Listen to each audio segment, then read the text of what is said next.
Hi, and welcome back to Bourbon Blind, where you guys pick what the guys drink. As usual, they don't know what they're going to drink. So if you want to see a bottle on the show, feel free to email us at bourbonblindtasting@gmail.com, or please drop us a line in the comment section and I will try and get that bottle on as fast as possible. Tonight's pick comes from Pal Joey, and thank you so much for dropping us a comment.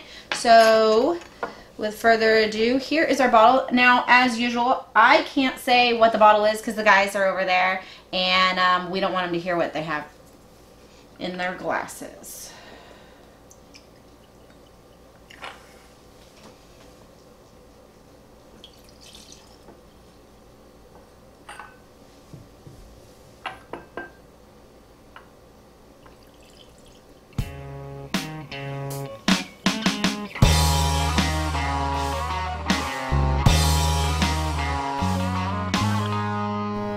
What's up, guys? Welcome back to Bourbon Blind. I'm Kyle. And I'm Jay. Jay's here with us. He's our guest today, and he is the creator of a group called the Nashville Bourbon Barrel. It's a group for guys like us who love bourbon, enthusiastic about bourbon. You know, we're interested in learning about bourbon. We share, great stores, great bourbons, and we all kind of learn from each other. So, and it's really for people in the Nashville area. So not really for folks, in other states. It's for local guys who like to get together and chit chat and learn about bourbon. So if you're in the Nashville, Middle Tennessee area, look it up. Great group of guys. Everyone's usually pretty helpful and pretty willing to share knowledge, share whatever they can, and just a good group of guys. So anyway, you ready to get started? Glad to be here. Let's do this. Oh, we're also enjoying, these glasses are from sterlingcutglass.com. Got our logo on there, and they etched them in there. Beautiful etching job. You guys go check them out. They got all kinds of shapes. This is one of theirs, proprietary ones. They have Glencairns, they have a bunch of other stuff. But this is one that they had that I thought was really cool. So we got a couple of these, and we're trying them out. And I've tried them out myself, just at home, and I really like them so far. So these are nice. I like the fact that the glasses are a wider mouth. You can, if you want to. I know that sometimes it's a no-no for most people, but if you want to drop an ice cube or two in there, that these make it a lot easier to do. Yeah, you definitely could. I've noticed too they help a lot with like higher proof stuff, where the Glencairns, if you have like a barrel proof, they kind of tend to concentrate a lot of that alcohol. I think the Glencairns are great for lower proof stuff, or scotches, Irish whiskey, that kind of stuff, lower proof bourbons. But when you get into barrel proof stuff, having that wider nose, I found, at least for me, it works better. And these are great so far. So anyway, I'm a big fan of the wider mouth. Cheers.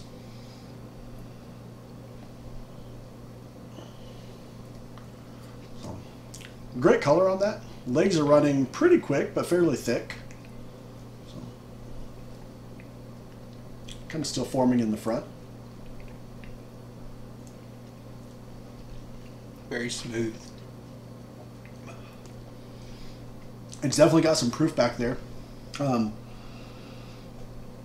the nose, you get I get like a lot of wood. Yeah, definitely wood.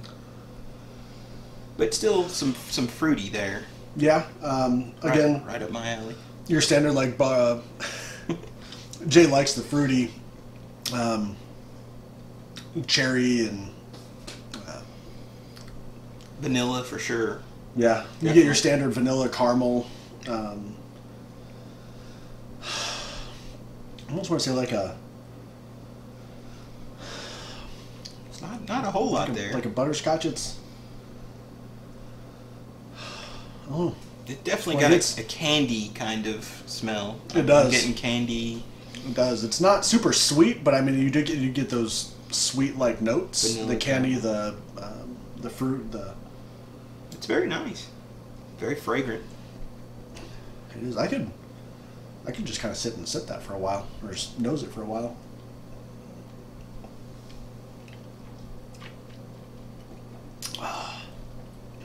I think it's definitely higher proof. It's definitely very sweet. Mm-hmm. You almost get like a leathery tobacco kind of. Almost more on the finish, but almost maybe a peach at the end there. It does not. It's very smooth. Does not have much of a burn at all. So it's really nice mouthfeel. I mean, you can tell it's higher proof, but you don't get that nasty, underage kind of. What am I trying to say? I don't know. You know what I'm talking about. It tastes like a lot of bourbons that you have. It's a well-aged, high-proof. I feel like high-proof, well-aged bourbon. It's not a the oakiness and the woodiness that you get in some bourbons. It's not overpowering here. It's definitely an enhancement. But it's very candy, fruity, sweet. It's got some cherry. Yeah, for sure. I'm getting peach. I get a little bit of peach, maybe apple. I can see that. Almost want to say like a mango, kind of on the back end, a little bit in there. It's super fruity, which is what I like. Yeah, I mean, I would say it's pretty complex on the taste. The nose is a little. I mean, there's a lot there. You can search for stuff and pick it out, but the taste is definitely. I mean, but it's still balanced. It's not quite like a. I mean, it's not like a one note. No. In there, I mean, it's complex. It's balanced. I like it. I love this.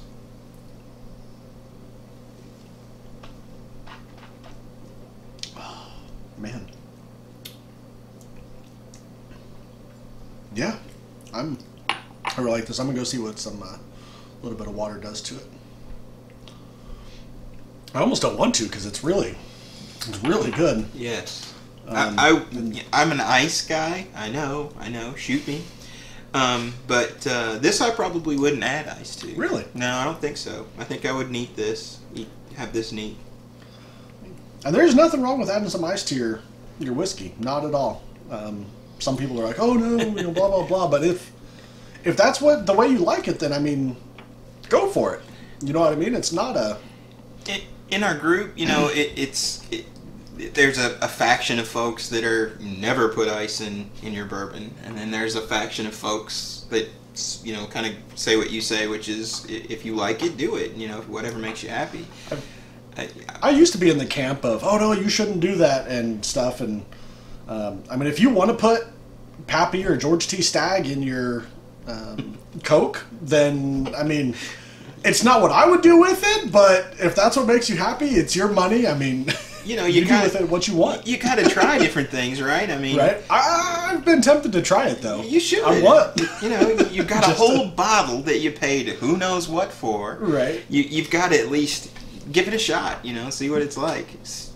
I was kind of hesitant when I first got my George T. Stagg about putting water in it, and I was like, should I? Shouldn't I? And I tried it, and I ended up liking it better without the water, and but I mean, I tried it, and that way I knew because you always have that in the back of your head. Like if I didn't try it, and you finish the bottle, then you think about like, was I missing out on something? Right. What did I miss something that could have been there, and I didn't get it, or? I'm a big fan of trying bourbons every way you possibly can, because if you buy a bottle, if you get something that's either difficult to find or that you spend a lot of time trying to get, right, you need to be able to thoroughly enjoy it every way possible. I agree. Anyway, I'm going to go see what the water did. Ooh. I'm getting a lot more of the woody. Not like over oaked, just like I don't want to say a fresh wood, but like a nice barrel wood, I guess, would probably make sense. It's probably been in the barrel for a while. Oh yeah, that for sure opens it up. Yeah. I don't know how high proof this actually is. It may not be. I'm thinking this is not that high proof. I'm thinking north of 110, but I'm gonna say it's less than that. Yeah? Yeah, I'm gonna say it's less than that. It wouldn't be the first time we've been wrong. Especially me. Almost get like a nuttiness on there. So I'm thinking the water made it a little more acid,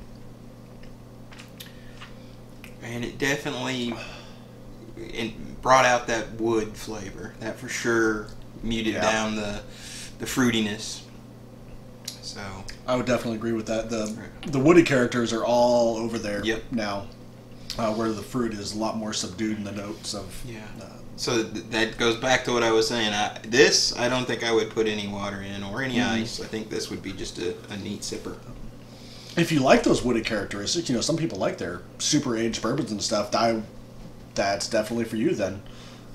Me, I like the more fruity stuff. That's one reason why I like the 1920 and the George C. Stagg and 1792, especially the full proof and stuff. I mean, those cherry and fruit and just super awesome. That's right. I enjoy it. That's right along the lines that I love, and I am. Just so you know, I'm a wheated bourbon kind of guy. I like the wheat, and I like the higher corn content bourbons too. I like those, and that goes back to me enjoying the sweetness. So I used to be a wine drinker, so when I switched to bourbon, I'm looking for those sweet candy tastes. This would be right in line with something I would drink all the time for sure. I could see that, just knowing your palate and everything. And so, do I like it? Absolutely. That's a definite. It's really good. I would pay a good dollar. I'd pay a shiny penny for it at least. Would you? You ready to put a number on it? Yeah. I'm gonna go in with a little bit of the original stuff before the water, and we're gonna try just a little bit of a refresher, kind of what it was like without the water, because I did like it better without the water. So give a little refresher and see what kind of price tag I put on here. Let's see what kind of. Yeah, definitely a lot more of that fruity character back. Yep.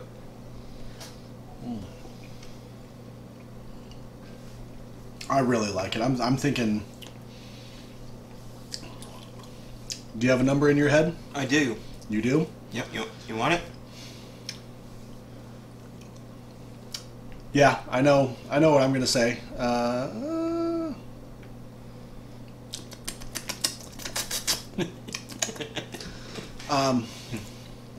Hey, Mikey, he likes it. Hey, Mikey. I'm just going to go out. I'm going to say I think it's 55, 60. Really? Yeah. I'm going to narrow it down to that small a gap. I was thinking I'd be willing to pay something like the $80 to $100 range for it. I can see that. But I just don't think it's there. I don't think it's that high proof.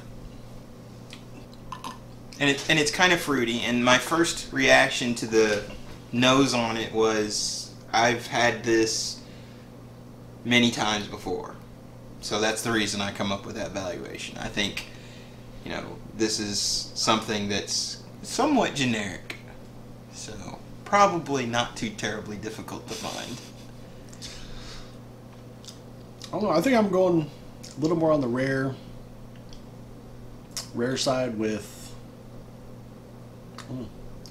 To me, the nose is good, but the taste is superb. It's fantastic. It is for me.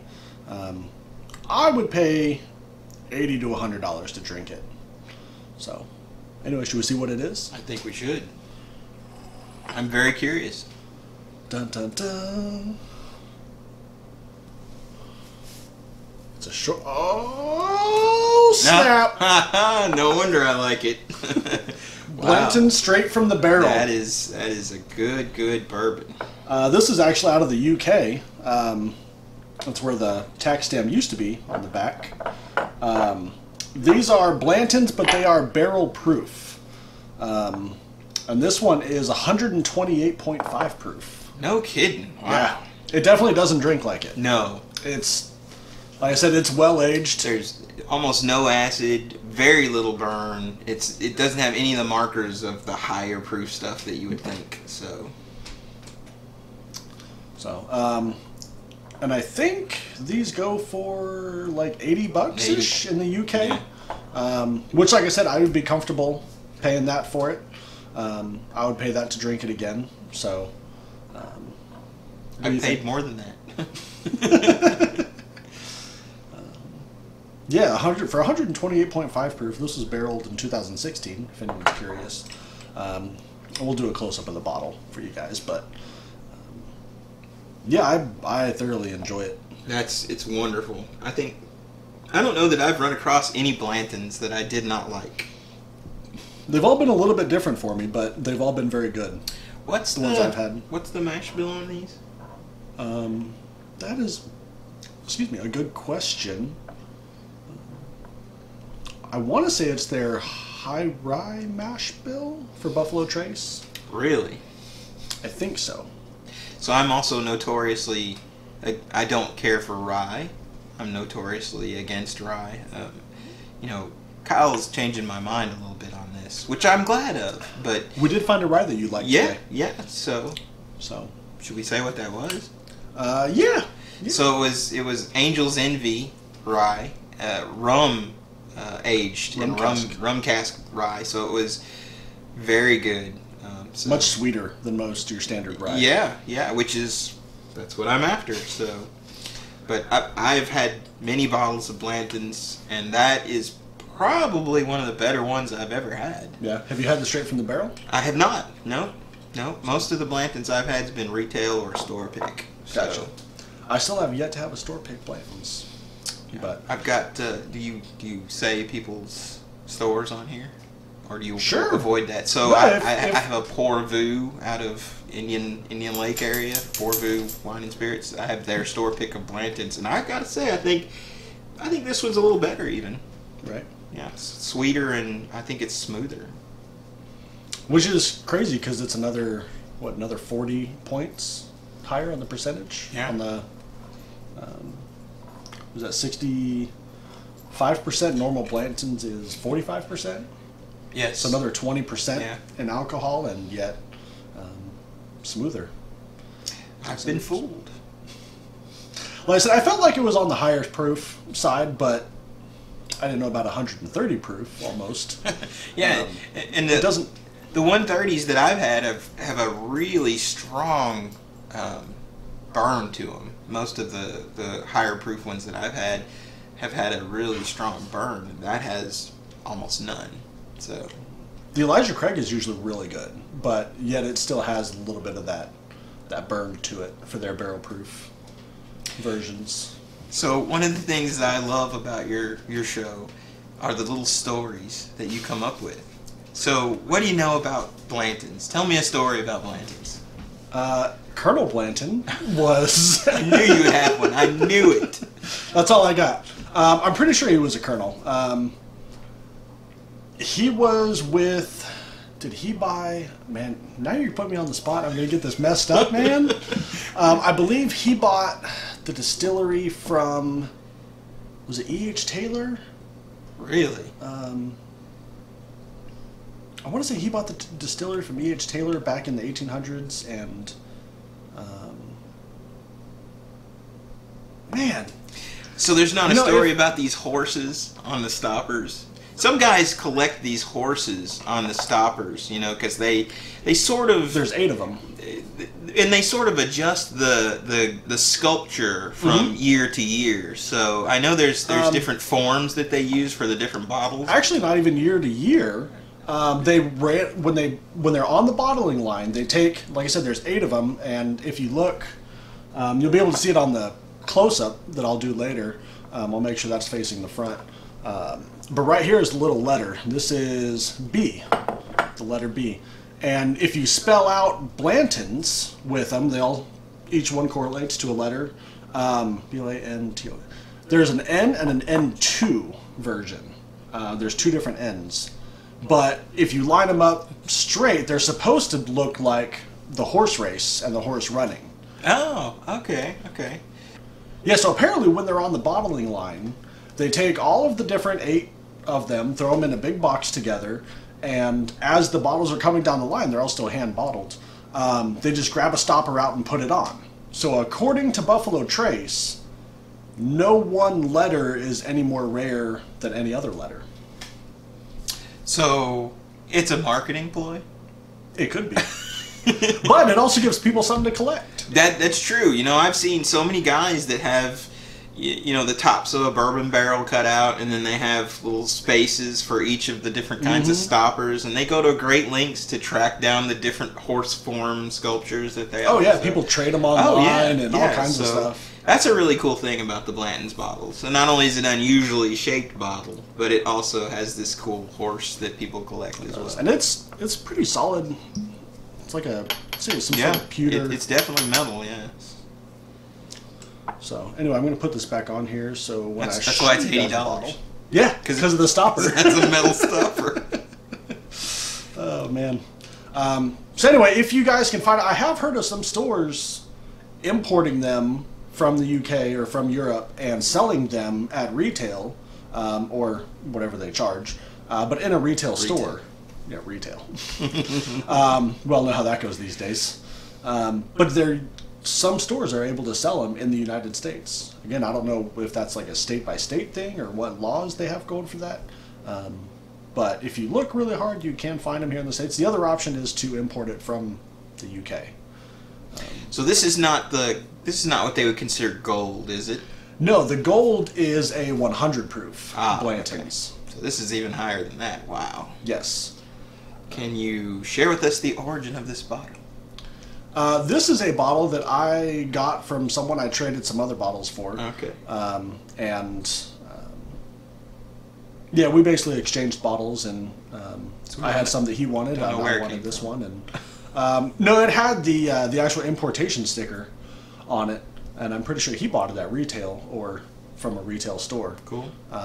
Yeah, there was some big white label basically on it that said that, you know, this was imported from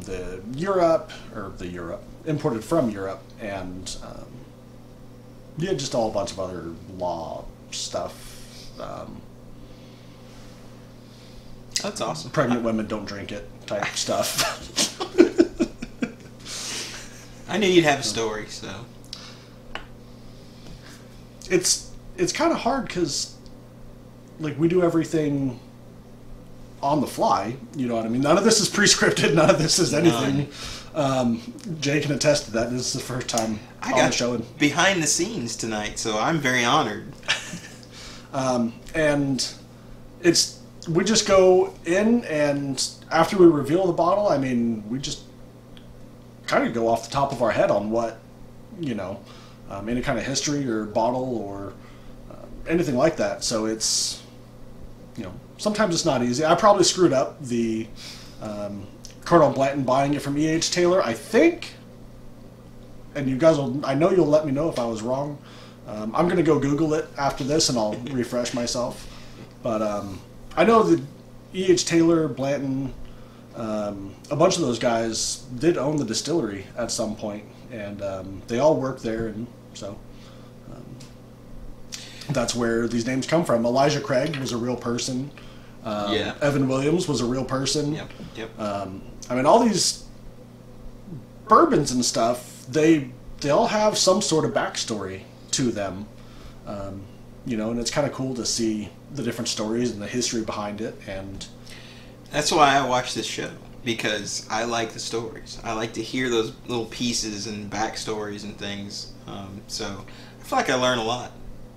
I learned a lot. Well, you're a walking book of bourbon, so. I read way too much. I should probably be doing other things with my life than reading the history of distilleries and bourbon and stuff, but it's so cool. Yeah. It is so cool. And for those of you that don't know, this is Lincoln County. This is literally Lincoln County. On my way over here, I realized as I was driving in, this is Lincoln County. So we are in the Lincoln County where the Lincoln County process originated, where they take the whiskey distilled and filter it through maple charcoal. They say it gives it a smoother flavor. It takes out a lot of the impurities and stuff like that. Fun fact, according to the TTB, I know Jay's thinking there's another story. I'm waiting. I'm glad. According to the ATF and the TTB, the Lincoln County process does not exclude Jack Daniels from being a bourbon. No. And that is from, not only did I personally email the ATF, I know, shocker, and got a response from them, but also the current master distiller for Jack Daniels has verified on camera that Jack Daniels does completely qualify for a bourbon. But they do not label it as such because Jack did not want it to be a bourbon. He wanted it to be a Tennessee whiskey. So, I know you guys are going to start fighting in the comment section. You're going to get so many comments. So many comments on this. Keep it civil, please. First the ice, now this. Right. They're going to burn us alive when Your most popular episode. Oh, man. But it could be labeled as a bourbon because the Lincoln County process is a subtractive process and not an additive process. The law states you can't add anything to a bourbon. However, filtered through charcoal does not add anything, it takes away. Mm-hmm. So, there you have it. As legal speaking, Jack is a bourbon. Now, you could go on the other side of that and say, it doesn't say bourbon on the label. So, is it a bourbon? Because they didn't label it as a bourbon. Now you're splitting hairs. Is it whiskey with an E? Always with an E. Oh. Well, let's talk to Maker's Mark then, shall we? So anyway, Jack is a bourbon. I'm going to catch a lot of flack for that. You are. So, that's fine. That's why we're here. So, anyway, with that, thank you for being here, sir. Thanks for having me. I appreciate it. Absolutely. It's been real. Until next week, drink blind. I forget. Blindly drink. Blindly drink.